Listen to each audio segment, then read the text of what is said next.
अस्सलाम वालेकुम। आज का जो हमारा टॉपिक है वो है सेंट्रल डोग्मा। तो हम सबसे पहले देखेंगे सेंट्रल डोग्मा क्या होता है। तो ये है कि इसके अंदर जेनेटिक इन्फॉर्मेशन का फ़्लो होता है और सेल के अंदर होता है। और ये जो-सा फ़्लो है ये यूनिडायरेक्शनल होता है। यूनिडायरेक्शन मतलब कि वो डीएनए से क्या होगा, मैसेंजर आरएनए तक इन्फॉर्मेशन जाएगी, मैसेंजर आरएनए से क्या है, प्रोटीन बन जाएगी।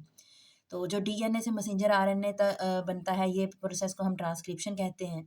और मैसेंजर आरएनए से जो प्रोटीन बनती है उस प्रोसेस को हम ट्रांसलेशन कहते हैं। तो बेसिकली क्या है, सेंट्रल डोग्मा में 2 प्रोसेस हो रहे हैं। कि पहला प्रोसेस क्या है कि डीएनए से मैसेंजर आरएनए बन रहा है, मतलब ट्रांसक्रिप्शन हो रही है।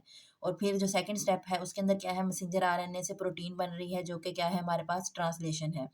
इसका जो सा एक सिंपल सा कंसेप्ट जो पूरे प्रोसेस को याद रखने के लिए वो ये है कि फॉर एग्जांपल हमने जिस तरह केक बनाना हो या केक को बेक करना हो, तो हम क्या करेंगे, हमारे पास एक बुक होगी। बुक में हमारे पास क्या है, बहुत सारी रेसिपीज़ लिखी होंगी डिफरेंट खानों की। तो हम बुक को कंसीडर करेंगे कि जो हमारी बुक है वो क्या है, हमारा न्यूक्लियस है। उसके अंदर जो रेसिपी लिखी हुई है वो क्या है, हमारे पास डीएनए है। अब हमने बुक को ओपन की, उसमें से जो-सी हमें रेसिपी चाहिए केक के लिए चाहिए, तो हम क्या है, उसी स्पेसिफिक जो-सी रेसिपी होगी उसको सेलेक्ट करेंगे।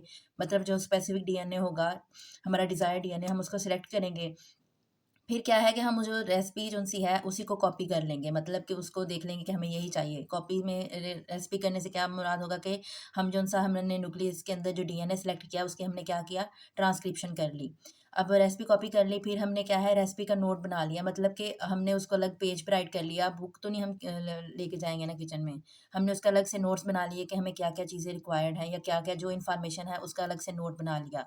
तो ये जो नोट्स बनाने का प्रोसेस है, ये समझो क्या है, हमने यहाँ पे मैसेंजर आरएनए या आरएनए को है जनरेट कर लिया। ठीक है, इसके बाद हम क्या है, किचन में जाएँगे काम के लिए। तो किचन जो-सा है, समझ लें कि हमारा जो-सा सेल का है वो साइटोप्लाज़्म है, कि न्यूक्लियस से डीएनए हमने स्पेसिफ़ाई किया, डीएनए की हमने ट्रांसक्रिप्शन करके हमने आरएनए बना लिया। आरएनए जो-सा है अब साइटोप्लाज़्म में चला गया, मतलब कि हम जो-सा है नोट्स लेके किचन में चले गए। उसके बाद हमने अब किचन में चले के वहाँ पे हमने अब क्या करना है कि अब जो रेसिपी थी हमारे पास या जो मैसेंजर आरएनए की इन्फॉर्मेशन थी उसके अकॉर्डिंग हमने क्या है, काम करना है। जो रेसिपी है उसके अकॉर्डिंग हम मतलब के केक को बेक करेंगे। तो इसी तरह होता है सेम आरएनए के अंदर कि आरएनए साइटोप्लाज़्म में गया और जो आरएनए के पास इन्फॉर्मेशन है उससे प्रोटीन बनेगी, प्रोटीन सिंथेसिस होगी। तो जिस तरह ये केक बनने का पूरा प्रोसेस है, सेम इसी तरह हमारे पास प्रोटीन बनने का प्रोसेस होता है।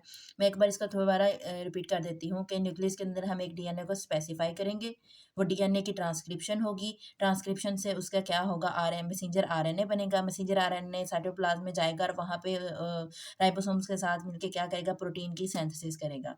तो ये एक सिंपल सा ओवरव्यू है सेंट्रल डोग्मा का।